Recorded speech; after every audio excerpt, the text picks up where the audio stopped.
ಕಾಲಲ್ಲಿ ಇರುತ್ತೆ pollen. Slow motion ತಗೊಂಡ್ರೆ ಲ್ಯಾಂಡ್ ಆಗುತ್ತಲ್ಲ, ಪೋಲನ್ ಇರುತ್ತೆ ಕಾಲಲ್ಲಿ.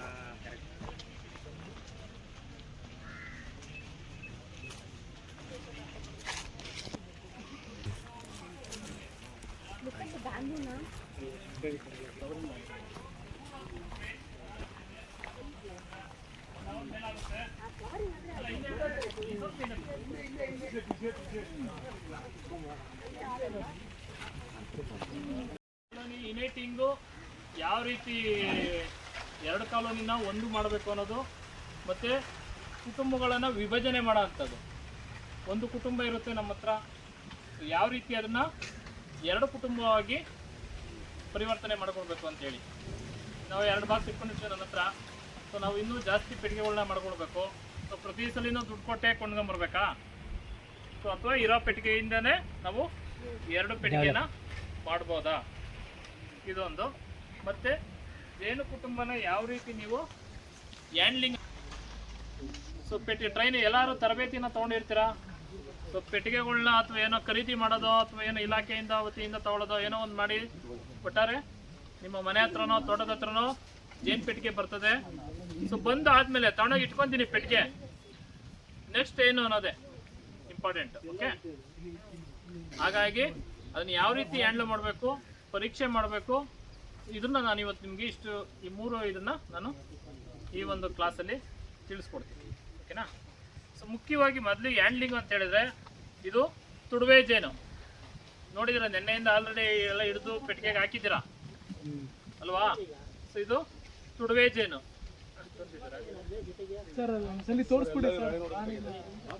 ಇದು ತುಡುವೆ ಜೇನು. ಲಾಸ್ಟಲ್ಲಿ ಇದು ಯಾವ ಜೇನು ಸರ್ ಅಂತ ಕೇಳಬಾರ್ದು, ಎಲ್ಲ ಹೇಳಾದ್ಮೇಲೆ. ನಾವು ನಿಮಗೆ ಇದನ್ನ ತಿಳಿಸ್ಕೊಡೋ ಅಂಥದ್ದು ತುಡುವೆ ಜೇನು, ನಮಗೆ ಸಾಕಲಿಕ್ಕೆ ಯೋಗ್ಯವಾದಂತಹದ್ದು ತುಡುವೆ ಜೇನು. ತುಡುವೆ ಜೇನು ಬಗ್ಗೆನೇ ನಿಮ್ಗೆಲ್ಲದೂ ಹೆಚ್ಚಾಗಿ ನಾವು ಮಾಹಿತಿನ ಕೊಡೋ ಅಂಥದ್ದು. ಸೊ ಮೊದಲನೇದಾಗಿ ಜೇನು ಕುಟುಂಬವನ್ನು ಪರೀಕ್ಷೆ ಮಾಡಬೇಕು. ಈಗ ನಾನು ತಂದು ನಮ್ಮ ಮನೆ ಹತ್ರನೋ ತೋಟನೋ ಇಟ್ಕೊಂಡಿದ್ದೀನಿ ಪೆಟ್ಟಿಗೆ, ಅಥವಾ ಯಾರು ಹೇಳ್ದ ತಂದು ಇಟ್ಟಿದ್ದಾರೆ. ಸೊ ಈ ಮುಂದೆ ಏನು ಯಾವ ರೀತಿ ಇದನ್ನು ಹ್ಯಾಂಡ್ಲ್ ಮಾಡಬೇಕು? ಸೊ ಮೊದಲನೇದಾಗಿ ನೀವು ಜೇನು ಪೆಟ್ಟಿಗೆ ಹತ್ರ ಹೋದಾಗ, ಸೊ ಆದಷ್ಟು ನೀವು ಹಿಂಭಾಗ ಅಥವಾ ಪಕ್ಕದಲ್ಲಿ ನಿಂತು ಕುಟುಂಬವನ್ನು ಪರೀಕ್ಷೆ ಮಾಡಬೇಕು. ಯಾವುದೇ ಕಾರಣಕ್ಕೂ ಈ ಮುಂದೆ ಮುಂಭಾಗದಲ್ಲಿ ಹೋಗಿ ನಿಂತು ನೀವು ಕುಟುಂಬವನ್ನು ಪರೀಕ್ಷೆ ಮಾಡಬಾರ್ದು. ಯಾಕೆ ಅಂತ ಹೇಳಿದ್ರೆ, ಜೇನು ನೊಣಗಳದ್ದು ಏನು ಓಡಾಟ ಇರುತ್ತಲ್ಲ, ಆ ಓಡಾಟಕ್ಕೆ ನಾವು ಅಡ್ಡಲಾಗಿ ಹೋಗಿ ನಿಂತಾಗ ಅವು ಚುಚ್ಚುವಂಥ ಸಂದರ್ಭ ಜಾಸ್ತಿ ಇರುತ್ತೆ. ಅವು ಪಾಡಿಗೆ ಅವ್ರು ಡಿಸ್ಟರ್ಬ್ ಮಾಡಬಾರ್ದು. ನಾವು ನಮ್ಮ ಕೆಲಸ ಏನಿದೆಯೋ ನಾವು ಪಕ್ಕದಲ್ಲಿ ಅಥವಾ ಹಿಂಬದಿಯಲ್ಲಿ ನಿಂತು ನಾವು ಮಾಡಬೇಕಾಗುತ್ತೆ. ಮುಂಭಾಗದಲ್ಲಿ ನಿಂತಾಗ ಅವಕ್ಕೆ ಏನಾಗ್ತದೆ, ಸೊ ಫೋರ್ಸಾಗಿ ಆಚೆ ಬರ್ಲಿಕ್ಕೆ ಬರ್ತವೆ ಅಥವಾ ಫೋರ್ಸಿಂದ ಹೊರಗಡೆಯಿಂದ ಒಳಗಡೆ ಹೋಗ್ಲಿಕ್ಕೆ ಬರ್ತಾ ಇರ್ತವೆ. ನಮ್ಗೆ ಏನಾದ್ರು ಬಾಡಿಗೆಲ್ಲ ಟಚ್ ಆದರೆ ಪೇಯ್ನ್ ಆಗ್ತದೆ, ಇಮಿಡಿಯೇಟ್ಲಿ ಸ್ಟಿಂಗ್ ಮಾಡ್ತದೆ, ಚುಚ್ಚುತ್ತೆ.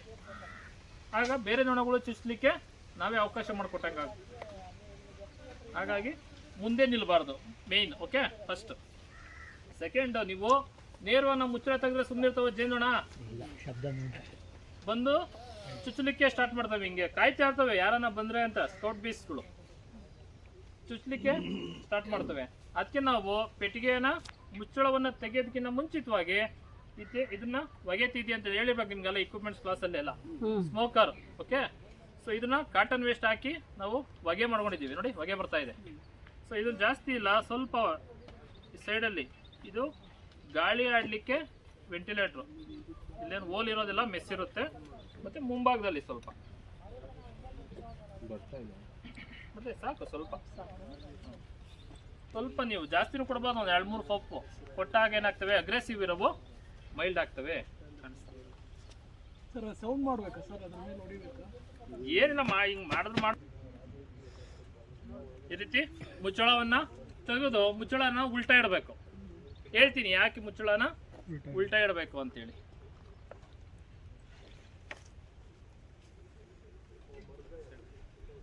ಹೇಳಿದ್ರು ಇದು ಫೀಡಿಂಗ್ ಬೌಲ್ ಹೇಳಿದ್ರಲ್ಲ,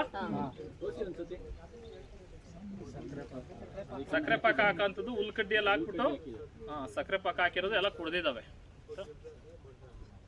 ಅಲ್ಲ, ಯಾಕಂದ್ರೆ ಹೇಳಿದ್ರೆ ಬೇಡ, ಅದಕ್ಕೆ ಮುಂದೆ ಹೋಗೋಣ.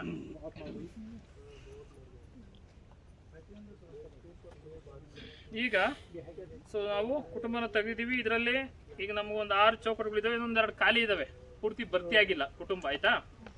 ಒಂದು ವೇಳೆ ಏನಾದರೂ ಕುಟುಂಬ ಭರ್ತಿ ಆದರೆ, 8 ಚೌಕಟ್ಟುಗಳು ಭರ್ತಿ ಆದರೆ, ಸೊ ಅಥವಾ ಭರ್ತಿ ಆಗಲಿಲ್ಲ ಆದ್ರೂ ಸಹ ನೀವು ಕುಟುಂಬವನ್ನು ಪರೀಕ್ಷೆ ಮಾಡಬೇಕು ಅಂತ ಹೇಳಿದ್ರೆ ಚೌಕಟ್ಟುಗಳನ್ನ ನೀವು ಮೇಲೆ ಎತ್ತಬೇಕು ಅಂತ ಹೇಳಿದ್ರೆ ಇದನ್ನ ಚೌಕಟ್ಟು ಅಂತ ಹೇಳ್ತೀವಿ, ಫ್ರೇಮ್.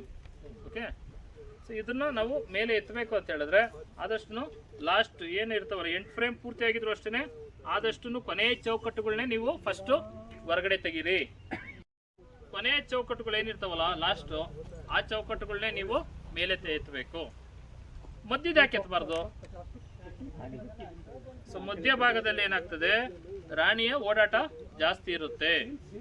ನಾವೇನಾದ್ರೂ ಫ್ರೇಮ್ನ ಚೌಕಟ್ಟುಗಳನ್ನ ನಾವು ಮೇಲೆ ಎತ್ತಲಿಕ್ಕೆ ಹೋದಾಗ ಅದು ಸರಾಗವಾಗಿ ಮೇಲೆ ಬರಲಿಲ್ಲ ಅಂತ ಹೇಳಿದ್ರೆ ಆಗ ಏನಾದರೂ ಒಂದು ಫ್ರೇಮಿಂದ ಇನ್ನೊಂದು ಫ್ರೇಮ್ಗೆ ಅಂತರ ಇರ್ತಲ್ಲ, ಫ್ರೇಮ್ ಟು ಫ್ರೇಮ್ ಬಿಟ್ವೀನ್ ಗ್ಯಾಪಲ್ಲಿ ಏನಾದರೂ ಕ್ವೀನ್ ಬಿ ಬಂದರೆ, ಸೊ ಎತ್ತ ಸಂದರ್ಭದಲ್ಲಿ ಅದಕ್ಕೇನಾದರೂ ಪ್ರೆಸ್ ಆದರೆ ಅದು ಮೊಟ್ಟೆ ಇಡೋಂಥ ಸಾಮರ್ಥ್ಯನ ಕಳ್ಕೊಳ್ಳುತ್ತೆ ಅಥವಾ ರಾಣಿ ಸಾಯುವಂಥ ಸಂಭವನೂ ಇರುತ್ತೆ.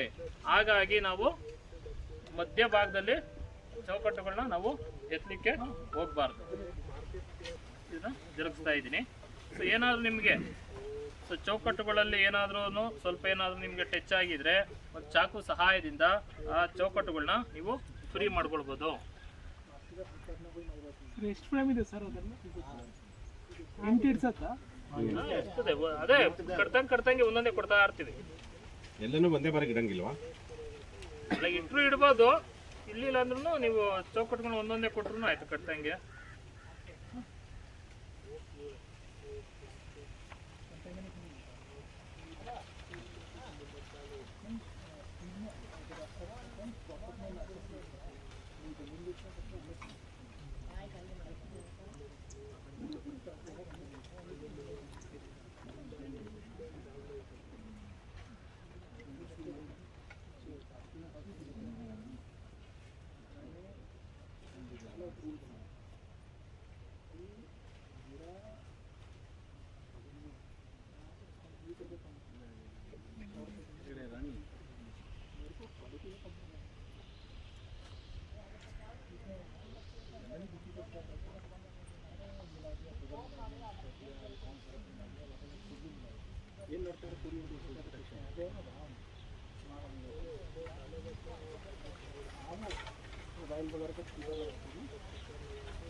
ಸರ್ ನೀವು ಎತ್ತಿದಾಗ ಕೈ ಏನಾದರೂ ಕಚ್ಚಿದ್ರೆ ಬಿಟ್ಟರೆ ಕೆಳಗಡೆ ಇನ್ನೂ ಡ್ಯಾಮೇಜ್ ಈ ಫ್ರೇಮಿಗೆ ಕೆಳಗಡೆ ಕಟ್ಟಿಗೆ ಪೀಸ್ ಇಲ್ವಲ್ಲ, ಇಲ್ಲಿಲ್ಲ ಅಂದ್ರೆ ನಡೀತದೆ.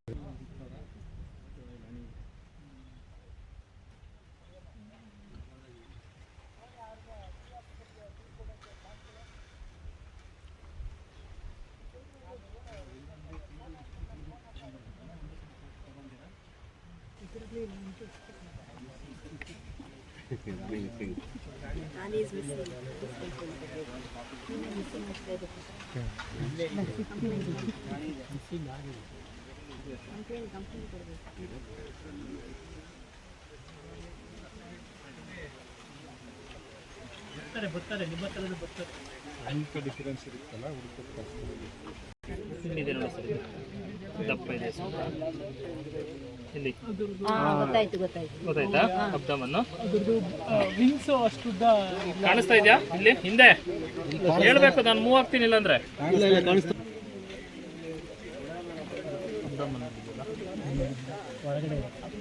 ಪೆನ್ ಅದ್ರ ಮೇಲೆ ಈಗ ಕಾಣಿಸ್ತಾ ಇದೀನಿ, ಇಡಕ್ಕಾಗಲ್ಲ, ಹೆಚ್ಚೆಲ್ಲ ಮಾಡೋಗಿಲ್ಲ, ಸುಮ್ಮನೆ ಜಸ್ಟ್ ತೋರಿಸ್ಬೇಕಷ್ಟೇ ನಾವು. ಅಲ್ಲಿ ನೋಡಿದ್ರೆ ಹೇಳಿ, ಮೂವ್ ಆಗ್ತೀನಿ ಸರ್. ಇದು ರಾಣಿ ಕ್ವೀನ್ ಬಿ ಇಲ್ಲಿದೆ ನೋಡಿ, ದಪ್ಪದು ಸ್ವಲ್ಪ ಕೆಳಗಡೆ ಬರ್ತಾ ಇದೆ ನೋಡಿ ತಲೆ. ಇದು ಪೆನ್ ಇಡ್ತಾ ಇದೀನಿ ಅದ್ರ ಮೇಲೆ, ಕಾಣಿಸ್ತಾ ಇದೆಯಾ? ಹಾಂ, ಇದು ಇಲ್ಲಿ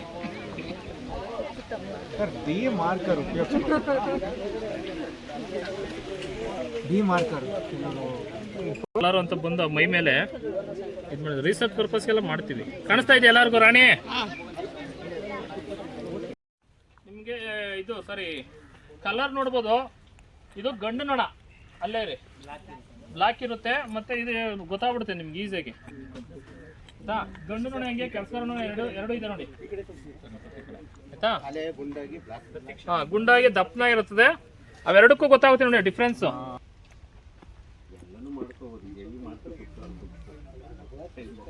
ನೀವು ರಾಣಿ ನೋಡ ನೋಡಿದ್ರಲ್ವಾ, ಗಂಡು ನೋಡನು ನೋಡಿದ್ರ, ಇನ್ನು ಮಿಕ್ದಂತವ್ ಏನ್ ನೋಡ್ತಾ ಇದ್ರಲ್ಲ ಇವೆಲ್ಲವೂ ಸಹ ಕೆಲಸಗಾರ ನೊಣಗಳು ಆಯ್ತಾ. ಸೊ ಮುಖ್ಯವಾಗಿ ನಾವು ಈಗ ನೊಣವನ್ನ ಗುರುತಿಸೋದು ಹೇಗೆ ಅಂತ ಗೊತ್ತಾಯ್ತು. ಇನ್ ಕೇಸ್ ನೀವು ಹೇಳಿದ್ರ ರಾಣಿ ನೊಣ ತಂದ್ರ ನಮಗೆ ಅಲ್ಲಿ ತೋರಿಸ್ತಾ ಇದ್ರೆ ಪೆನ್ ಇಟ್ಟು, ಆದ್ರೂ ನಮ್ಗೆ ಗೊತ್ತಾಗ್ತಾ ಇಲ್ಲ ಅದು ಐಡೆಂಟಿಫೈ ಮಾಡಕ್ಕೆ ಅಂತ. ಸೊ ಸಾಧ್ಯವಾದ್ರೆ ಅನುಭವ ಆದ್ಮೇಲೆ ಅದು ನಿಮ್ಗೆ ಗೊತ್ತಾಗ್ತದೆ. ಹೋಗ್ತಾ ಹೋಗ್ತಾ ನೀವು ಜೇನು ಸಾಕಾಣಿಕೆ ಮಾಡ್ತಾ ಹೋಗ್ತಾ ನಿಮ್ಗೆ ಅದು ಗೊತ್ತಾಗುತ್ತೆ ಯಾವ ರೀತಿ ಅದನ್ನ ರಾಣಿನ ಐಡೆಂಟಿಫೈ ಮಾಡ್ಬೇಕು ಅಂತ. ಮಾಡಕ್ಕಾಗ್ಲಿಲ್ವಾ, ಬೇಡ ಬಿಟ್ಬೇಡಿ. ಸೊ ಏನಿಲ್ಲ, ಸಿಂಪಲ್ಲು, ನೀವೊಂದು ಚೌಕಟ್ಟುಗಳನ್ನ ತಗೊಳ್ಳಿ.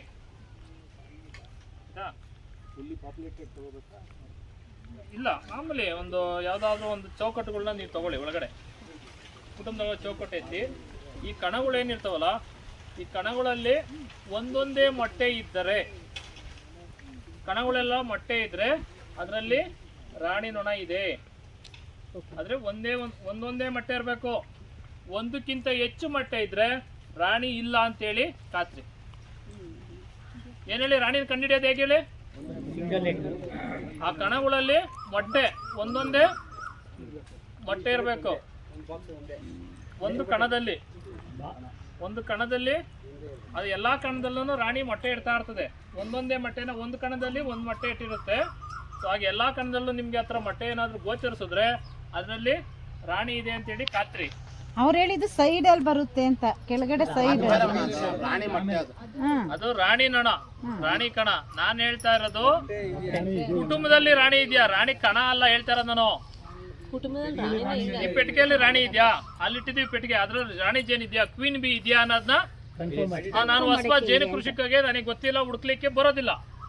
ಸೊ ಆಗಿದ್ದ ಟೈಮಲ್ಲಿ ನೀವು ಯಾರೋ ಪರ್ಚೇಸ್ ಮಾಡ್ಕೊಂಡ್ ಬರ್ತಿರೋ ಅಥವಾ ಹಿಡ್ದಾಕ್ತಿರೋ ಏನೋ ಒಂದು ಮಾಡಿ ತಂದು ಮನೆ ಹತ್ರ ಇಟ್ಕೊಂಡಿರ್ತೀರಾ, ಈ ಕುಟುಂಬದಲ್ಲಿ ರಾಣಿ ಇದೆಯೋ ಇಲ್ವೋ ಅನ್ನೋದನ್ನ ನೀವು ಖಾತ್ರಿ ಪಡಿಸ್ಕೊಳ್ಬೇಕು ಅಂತ ಹೇಳಿದ್ರೆ, ನೀವು ಆ ಕಣದಲ್ಲಿ ಮೊಟ್ಟೆ ಇದೆಯಾ ಅನ್ನೋದನ್ನ ನೀವು ಖಾತ್ರಿ ಪಡಿಸ್ಕೊಳ್ಬೇಕು. ಅದರಲ್ಲಿ 1 ಅಥವಾ 2 ದಿವಸದ್ದು ರಾಣಿ ಇಟ್ಟಿರೋಂಥ ಮೊಟ್ಟೆ ಇದ್ರೆ ಅದರ ರಾಣಿ ಇದೆ ಅಂತೇಳಿ ಮತ್ತೆ ಹುಡುಕುವಂತ ಪ್ರಮೇಯ ಇರೋದಿಲ್ಲ. ರೊಟ್ಟಿ ಒಳಗೆ ಇದು ಬರ್ತದಲ್ಲ ಸರ್, ಜಿಗ್ಜಾಗ್ ಬರ್ತದಂತ. ಒಂದೊಂದೇ ಮೊಟ್ಟೆ ಇದ್ರೆ ರಾಣಿ ಇದೆ ಅಂತೇಳಿ ಖಾತ್ರಿ, ರಾಣಿ ಹುಡ್ಕೋ ಪ್ರಮೇಯಕ್ಕೆ ಹೋಗ್ಬೇಡಿ ಆಯ್ತಾ. ಸೊ ಸೆಕೆಂಡ್ ಒನ್ನು, ರಾಣಿ ಹುಡುಕಿದಾಯ್ತು. ಕುಟುಂಬ ಪರೀಕ್ಷೆ ಮಾಡಬೇಕು ಅಂತ ಹೇಳ್ತೀರಾ. ಏನ್ ಪರೀಕ್ಷೆ ಮಾಡ್ಬೇಕು, ಏನ್ ನೋಡ್ಬೇಕು ಇದರಲ್ಲಿ? ಮೊದಲನೇದಾಗಿ ಕುಟುಂಬ ಆರೋಗ್ಯವಾಗಿದೆಯಾ, ಏನಾದ್ರೂ ರೋಗಗಳಿದೆಯಾ, ಮತ್ತೆ ಆಹಾರದ ಕೊರತೆ ಏನಾದ್ರೂ ಇದೆಯಾ, ಇವನ್ನ ಮುಖ್ಯವಾಗಿ ನಾವು ಗಮನಿಸಬೇಕು. ಸೊ ಹೇಗೆ ಗಮನಿಸೋದು ಅದು?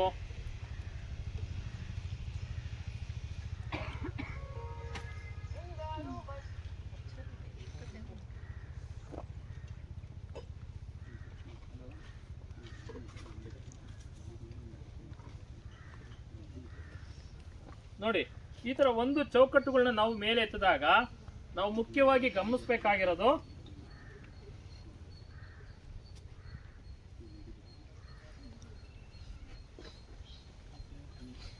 ಕುಟುಂಬ, ಇದರಲ್ಲಿ ಮೊಟ್ಟೆ ಮರಿ ಇದೆಯಾ, ಆಹಾರ ಇದೆಯಾ, ರೋಗ ಏನಾದರೂ ಇದೆಯಾ, ಇಷ್ಟೇ ಮೂರು. ಮೊದಲನೇದಾಗಿ ಆಹಾರ. ಇಲ್ಲಿ ನಿಮ್ಗೆ ಏನು ಸೀಲ ಕಾಣ್ತಾ ಇದೆಯಲ್ಲ, ಇದು ಅವಶ್ಯಕತೆ ಹೆಚ್ಚಾಗಿ ಜೇನುತುಪ್ಪನ ಶೇಖರಣೆ ಮಾಡಿದೆ. ಇಲ್ಲೇನು ಸೀಲ್ ಆಗಿದೆಯಲ್ಲ, ಇದೆಲ್ಲವೂ ಸಹ ಜೇನುತುಪ್ಪ ಆಯ್ತಾ. ಕಾಣಿಸ್ತಾ ಇದೆ ನೋಡಿ, ಸೀಲ್ ಆಗಿರೋದು ಇದೆಲ್ಲನೂ ಸಹ ಜೇನುತುಪ್ಪ. ಹಾಗಾಗಿ ಈ ಕುಟುಂಬಕ್ಕೆ ಯಾವುದೇ ರೀತಿಯ ಆಹಾರದ ಕೊರತೆ ಇಲ್ಲ. ಓಕೆ. Second one, brood. ಕುಟುಂಬ ರಾಣಿ ಹೆಲ್ತಿಯಾಗಿದ್ಯಾ, ಕುಟುಂಬ ಎಲ್ಲ ಚೆನ್ನಾಗಿದ್ಯಾ ಅನ್ನೋದಕ್ಕೆ ಇದರಲ್ಲಿ ಈಗ ರಾಣಿ ಮೊಟ್ಟೆ ಇಟ್ಟಿದೆ ಆಯ್ತಾ. ನಿಮಗೆ ಮೊಟ್ಟೆ ಯಾವ ರೀತಿ ಇದೆ ಅಂತ ತೋರಿಸ್ತೀನಿ. ಮೊಟ್ಟೆ ಅಂತ ಹೇಳ್ತೀವಿ, ಆ ರೀತಿ ಮೊಟ್ಟೆ ಎಲ್ಲ ಕಣದಲ್ಲೂ ಇದ್ದು ಲಾರ್ವಾ ಎಲ್ಲ ಏನಾದ್ರು ಲಾರ್ವಾಗಳು ಆಗಿರ್ತವೆ, ಮೊಟ್ಟೆಯಿಂದ ಲಾರ್ವಾ ಅಂತಕ್ಕೆ ಹೋಗಿರ್ತದೆ. ಈ ರೀತಿ ಎಲ್ಲ ಮೊಟ್ಟೆ, ಲಾರ್ವಾ, ಎಗ್ಗು, ಪ್ಯೂಪ ಇವೆಲ್ಲವೂ ಸಹ ಈ ಕೆಳಭಾಗದಲ್ಲಿ ಮಾಡಿದೆ. ಸೊ ಈ ತರ ಇದ್ರೆ ಕುಟುಂಬ ಆರೋಗ್ಯವಾಗಿದೆ, ರಾಣಿನೂ ಇದೆ, ಯಾವುದೇ ರೀತಿ ಕುಟುಂಬಕ್ಕೆ ತೊಂದರೆ ಇಲ್ಲ. ಓಕೆನಾ. ಸೊ ಇದನ್ನ ನಾವು ಮುಖ್ಯವಾಗಿ ಕುಟುಂಬದಲ್ಲಿ ಗಮನಿಸಬೇಕಾಗಿರೋಂಥ ಅಂಶ. ಸರ್ ಒಂದೇ ಫ್ರೇಮಲ್ಲಿ ಲಾರ್ವಾ ಎಲ್ಲಾನು ಇರುತ್ತೆ, ಎಲ್ಲಾನು ಇರುತ್ತೆ. ಎಗ್ಗು, ಲಾರ್ವಾ, ಪ್ಯೂಪ 3 ಹಂತವೂ ಇರ್ತವೆ. ಸೊ ಕೆಲವು ಹೊಸ ಕಾಲೋನಿ ಏನಾಗ್ತದೆ, ಮೊಟ್ಟೆ ಇಟ್ಟಿರ್ತದೆ, ಲಾರ್ವಾ ಆಗಿರ್ತದೆ. ಕೆಲವು ನೋಡಿ ಇದರಲ್ಲಿ ಈಗ ನಮಗೆ ಪ್ಯೂಪ ಕಾಣ್ತಾ ಇಲ್ಲ, ಅಂದ್ರೆ ಇದು ನೆಕ್ಸ್ಟ್ ಲೆವೆಲ್ಗೆ ಪ್ಯೂಪ ಹೋಗುತ್ತೆ. ಮುಚ್ಚಿರುತ್ತೆ, ರ್ಯಾಪರ್ ಹೊಡೆದು ಹೊರಗಡೆ ಬರ್ತದೆ ಅಷ್ಟೇ. ಈ ತರ ಹ್ಯಾಂಡ್ಲಿಂಗ್ ಜೇನು ಕುಟುಂಬವನ್ನ ಪರೀಕ್ಷೆ ಮಾಡಬೇಕಾದ್ರೆ ಮುಖ್ಯವಾಗಿ ನೀವು ಯಾವ ರೀತಿ ಚೌಕಟ್ಟುಗಳನ್ನ ಹಿಡಿತೀರಾ, ತಿರುಗಿಸ್ತೀರಾ, ನೋಡ್ತೀರಾ, ಇದೇ ಇಂಪಾರ್ಟೆಂಟ್. ಸೊ ಕೆಲವ್ರು ಏನ್ ಮಾಡ್ತಾರೆ, ಚೌಕಟ್ಟುಗಳನ್ನ ನೀವು ಎತ್ತಬೇಕಾದ್ರೆ ಚುಚ್ಚಿಸ್ಕೊಳ್ತೀರಾ, ಅಲ್ಲೇ ಬಿಸಾಕ್ಬಿಟ್ಟು ಓಡ್ತೀರಾ ಆ ಕಡೆ. ಅದು ಮುಚ್ಚಳನೂ ಮುಚ್ಚಲ್ಲ, ಆ ಎರಿಗಳನ್ನೂ ಸರಿಯಾದ ರೀತಿಯಲ್ಲಿ ಇಡೋದಿಲ್ಲ, ಚುಚ್ಚಿಬಿಡ್ತಾವಲ್ಲ. ಬೈಕ್ ಏನ್ ಮಾಡ್ತಾರೆ, ಹೇಗಿರುತ್ತೋ ಹಾಗೆ ಬಿಟ್ಟು ಅಲ್ಲಿಂದ ದೂರ ಹೋಗ್ಲಿಕ್ಕೆ ಪ್ರಯತ್ನ ಮಾಡ್ತಾರೆ, ಆಯ್ತಾ. ಸೊ ಆಗ ಆ ಲೆವೆಲ್ವರೆಗೂ ನಾವು ಹೋಗ್ಬಾರ್ದು, ಆಯ್ತಾ. ಸೊ ಅದಕ್ಕೆ ನಾವೇನು ಮಾಡಬೇಕು, ಸೊ ಅದು ಕುಟುಂಬವನ್ನು ಸರ್ ಹೊಗೆ ಪವರ್ ಎಷ್ಟೊತ್ತಿರುತ್ತೆ ಸರ್? ಇರುತ್ತೆ ಒಂದು 1/4 ಗಂಟೆ. ನಾವು ಇಷ್ಟೊತ್ತೆಲ್ಲ ಓಪನ್ ಮಾಡಿ ನಿಂತ್ಕೊಳ್ಳಲ್ಲ, ನಿಮ್ಗೆ ಹೇಳೋದಕ್ಕೋಸ್ಕರ ಅಷ್ಟೇ ಇದು. ಇಲ್ಲಾಂದ್ರೆ 5 ನಿಮಿಷನೂ ಇಲ್ಲ. ಇದಾವೆ ಮೇಲ್ಭಾಗ ಜೇನುತುಪ್ಪ, ಅದ್ರ ಕೆಳಗಡೆ ಪರಾಗ, ಮತ್ತೆ ಇಲ್ಲೆಲ್ಲ ಏನ್ ಕಾಣ್ತಾ ಇಲ್ಲ ಇಷ್ಟನ್ನು ಸಹ ಈ ಸೀಲ್ ಆಗಿರೋದೆಲ್ಲನೂ ಪ್ಯೂಪ ಕಾಣಿಸ್ತಾ ಇದೆ ನೋಡಿ. ಮರಿ ಹುಳ ಒಂದು ಹೊಡೆದು ಹೊರಗಡೆ ಬರ್ತಾ ಇದೆ, ರ್ಯಾಪರ್ ಹೊಡೆದು ಇಲ್ಲಿ, ಆಯ್ತಾ. ಇರ್ಲಿ ಸಾಕು, ಅದೇನು ಬೇಡ ಅವಶ್ಯಕತೆ. ಈ ತರ ನಿಮ್ಗೆ ಏನ್ ಕಾಣಿಸ್ತಾ ಇದೆಯಲ್ಲ ಸೀಲಾಗಿ, ಇದೆಲ್ಲವೂ ಸಹ ನಿಮ್ಗೆ ಪ್ಯೂಪ. ಅದು ಈ ರೀತಿ ಇದ್ರೆ ಕುಟುಂಬ ಇದು ಆರೋಗ್ಯಪೂರ್ಣವಾಗಿದೆ, ಆರೋಗ್ಯವಾದಂಥ ಕುಟುಂಬ ಅಂತೇಳಿ ನಾವು ಖಾತ್ರಿಪಡಿಸ್ಬೋದು. ಮತ್ತೆ ನೀವು ಕುಟುಂಬನ ನಾನು ಈ ಭಾಗನ ಪರೀಕ್ಷೆ ಮಾಡಿದ್ದೀನಿ, ಈ ಭಾಗ ನೋಡ್ಬೇಕು, ಈ ಸೈಡ್, ಆಯ್ತಾ. ಯಾವ ರೀತಿ ನೋಡೋದು, ಉದಾಹರಣೆಗೆ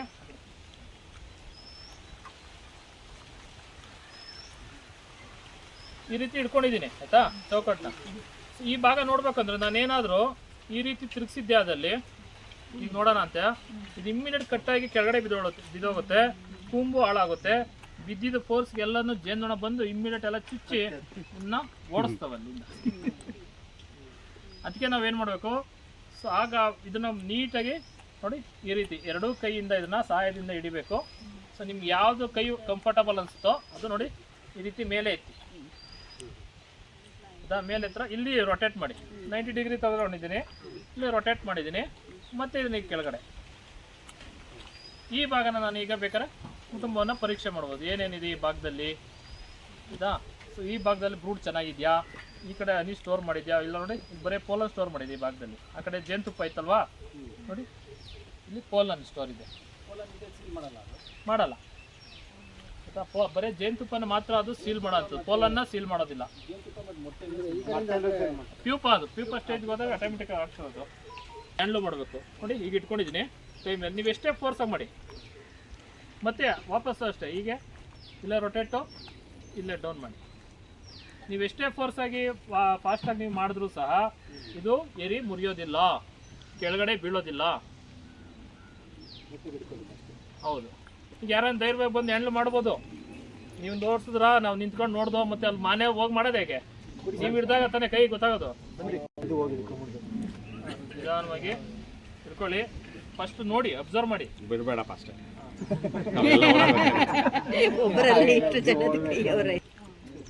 ಸ್ಟಿಂಗ್ ಮಾಡ್ಕೊತ ಬಿಡಬೇಡಿ, ನಿಧಾನ ಗಾಬರಿ ಬಿಡಿ.